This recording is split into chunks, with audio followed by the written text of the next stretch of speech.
Regional parties, Tipra मोथा हो, हमारा AGP हो, हम लोगों को टाइम टू टाइम बैठकर डिस्कस करना चाहिए, क्योंकि नॉर्थ ईस्ट में जो भी हो रहा है, आप मणिपुर में देख लीजिए या फिर बॉर्डर डिस्प्यूट्स देख लीजिए, या मेरे त्रिपुरा में जो भाषा के लिए जो सीबीएसई के लिए प्रॉब्लम हो रहा है, तो हमें अपने लोकल इश्यूज में हमेशा बैठकर एक कम्युनिकेशन रखना चाहिए, बात करना चाहिए।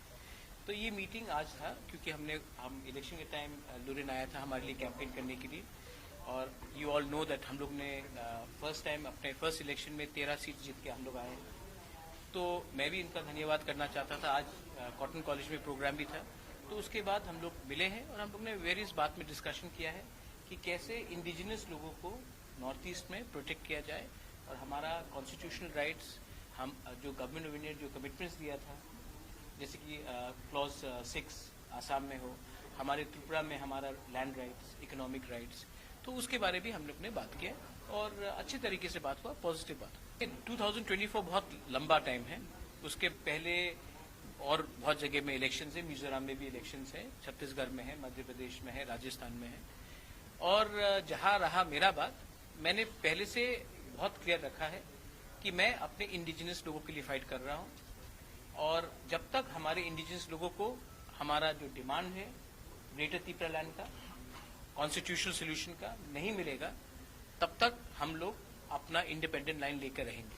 अगर गवर्नमेंट ऑफ इंडिया या फिर ऑपोजिशन पार्टी, कांग्रेस भी हो या सीपीएम हो या बीजेपी हो, अगर वो हमारे लाइन में नहीं आता है, तो हम जीते या ना जीते उनको हरा देंगे। ये मेरा पॉइंट क्लियर है, उनको हमें हल्का नहीं लेना चाहिए। We have been waiting for a very long time, और हम आशा करते हैं कि कुछ होगा। अगर नहीं किया तो हम अपना आंदोलन शुरू कर देंगे।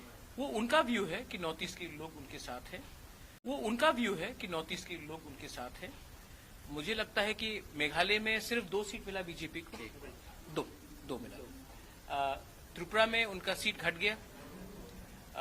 मणिपुर में आज कुकी के 7 बीजेपी एमएलएज ने कहा है कि वो अलग स्टेट चाहते हैं, वो मणिपुर में नहीं रहना चाहते हैं। तो ऐसा मिजोरम में एक है शायद उनका एमएलए। तो नॉर्थ ईस्ट बहुत डाइवर्स स्टेट है। अगर आप चाहते हैं कि नॉर्थ ईस्ट के लोग अपने साथ रहे, तो आपको उनका बात भी करना पड़ेगा, ना कि दिल्ली का बात हमें करना पड़ेगा, क्योंकि कभी कभी नॉर्थ ईस्ट का आवाज भी दिल्ली पहुंचना चाहिए, ना कि दिल्ली का आवाज ही हमेशा नॉर्थ ईस्ट पहुंचे। ये सिर्फ हेमंत दा के लिए नहीं है, ये कांग्रेस के लिए भी है, ये हर नेशनल पार्टी के लिए है, तृणमूल कांग्रेस के लिए है, आम आदमी पार्टी के लिए है। आप दिल्ली से हमें अपना डिक्टाट मत दीजिए। आप नॉर्थ ईस्ट आए हैं तो नॉर्थ ईस्ट के बारे में सुनिए।